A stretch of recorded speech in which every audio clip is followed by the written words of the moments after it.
Screen पर कुछ report देख रहे हैं आप। अभी ना एक हलचल सी मची हुई है, बहुत सारे रिपोर्ट पब्लिश हो रहे हैं और मीडिया में डिस्कशन चल रहा है कि पाकिस्तान ने इतना बड़ा कदम कैसे उठा लिया, अपने ही देश के अंदर एयर स्ट्राइक कर दिया है और क्यों करा है, कौन मारे गए हैं उसमें। अपोजिशन पार्टी कुछ अलग ही आरोप लगा रही है। स्क्रीन पर आप देख सकते हैं, पाकिस्तान की अपोजिशन पार्टी कह रही है कि इसमें बेगुनाह लोग मारे गए हैं। आखिरकार पाकिस्तान ने ऐसा क्यों किया है और क्या इसका कनेक्शन कहीं ट्रंप से है या सी जिनपिंग से है, और सबसे बड़ी बात, जिस फाइटर जेट का इस्तेमाल किया है क्या उसका तोड़ भारत के पास है या नहीं। जियोपॉलिटिक्स में बहुत कुछ चल रहा है, हमेशा की तरह जानने को मिलेगा बहुत कुछ, इसलिए वीडियो को अंत तक जरूर देखें। स्क्रीन पे एक आर्टिकल देख रहे हैं, जिस आर्टिकल में ये कहा जा रहा है कि पाकिस्तान ने खैबर पख्तूनख्वा पे एयर स्ट्राइक कर दिया। खैबर पख्तूनख्वा क्या किसी और देश में है? नहीं, खैबर पख्तूनख्वा किसी और देश में नहीं है। खैबर पख्तूनख्वा पाकिस्तान में है। स्क्रीन पर एक मैप देख रहे हैं,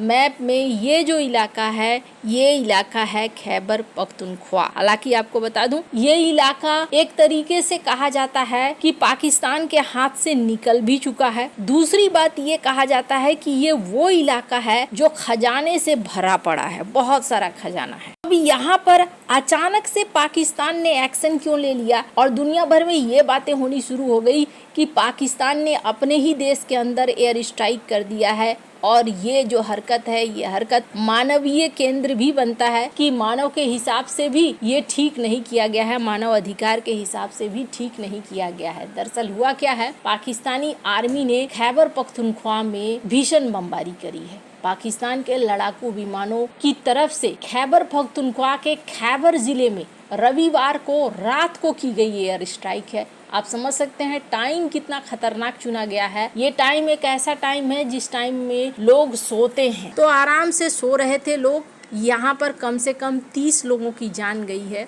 मरने वालों में बड़ी तादाद में कहा जा रहा है कि महिलाएं हैं, बच्चे हैं। ये इस आर्टिकल में ये बातें कही जा रही है। वहीं कहा जा रहा है कि इन हमलों में 35 से ज्यादा लोग घायल भी हुए हैं। पाकिस्तानी अधिकारी और सेना की तरफ से इसको लेकर बहुत ज्यादा टिप्पणी कुछ नहीं की गई है, लेकिन जो आर्टिकल है वो आर्टिकल क्या कह रहे हैं कि खैबर जिले के तिराह इलाके में नागरिकों के घरों को निशाना बनाकर पाक आर्मी ने हमले किए। इससे कई घर गिर गए, घरों में सो रहे लोग मलबे के नीचे दम गए। स्थानीय लोग और बचाव दल हमले के करीब 10 घंटे बाद सोमवार दोपहर तक भी मलबे के नीचे शवों की तलाश कर रहे हैं। ऐसे में माना जा रहा है कि मृतकों की संख्या बढ़ सकती है। घायलों को पास के अस्पताल में ले जाया गया है। अब अगर इनके विपक्षी दलों को देखें तो उनका कहना है कि दारा गांव में कहर बरपा दिया गया और रात के 2 बजे पाकिस्तानी वायुसेना ने तिराह घाटी में जो ये गांव है, इस पर JF-17 लड़ाकू विमानों से कम 8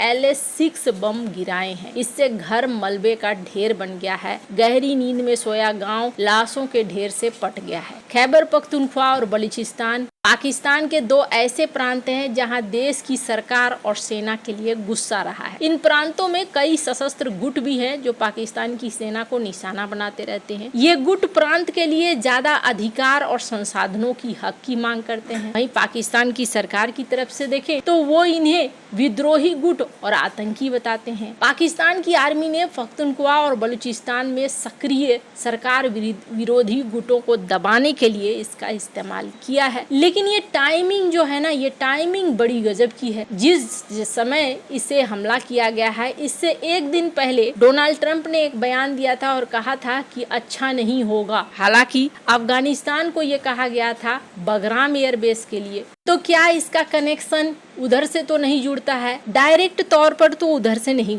जुड़ता है, लेकिन ना पाकिस्तान के ऊपर 2 दबाव बन रहे हैं और एक तरीके से पाकिस्तान को फ्री हैंड मिला हुआ है, जिसकी वजह से पाकिस्तान ने ये एक्शन कर लिया। स्क्रीन पर एक आर्टिकल देख रहे हैं जिसमें शहबाज शरीफ क्या कह रहे हैं। शहबाज शरीफ कह रहे हैं कि चाइना हमारा सबसे अच्छा दोस्त है, लेकिन अगर सीपेक कॉरिडोर आगे नहीं बढ़ता है तो फिर इसके कहने का अर्थ ये है कि शहबाज शरीफ एक चेतावनी दे रहे हैं कि सीपेक कॉरिडोर अगर आगे नहीं बढ़ाते हो तो फिर हमारी दोस्ती भी और आगे की बात आगे ही रह जाती है। अब आपको एक चीज समझ में आ रहा होगा चाइना से जब इन्हें लाल झंडी दिखनी शुरू हुई है, यानी सीपेक के लिए चाइना पैसा नहीं लगा रहा है। क्यों नहीं लगा रहा है? चाइना का कहना है कि सबसे पहले इसे सुरक्षित करो। जिस एरिया में अभी बमबारी वगैरह की है पाकिस्तान ने, वो एरिया भी एक ऐसा एरिया है जिस एरिया से सीपेक गुजरता है। सीपेक का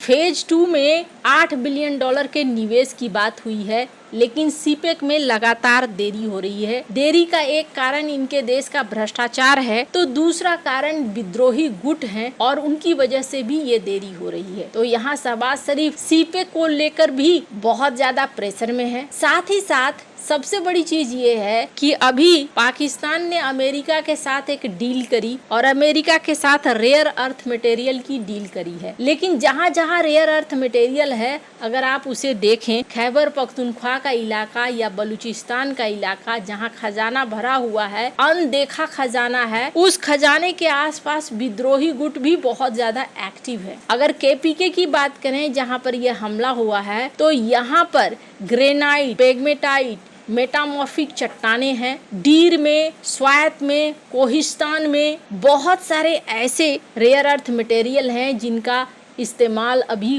बहुत सारी खास चीज़ों में होता है।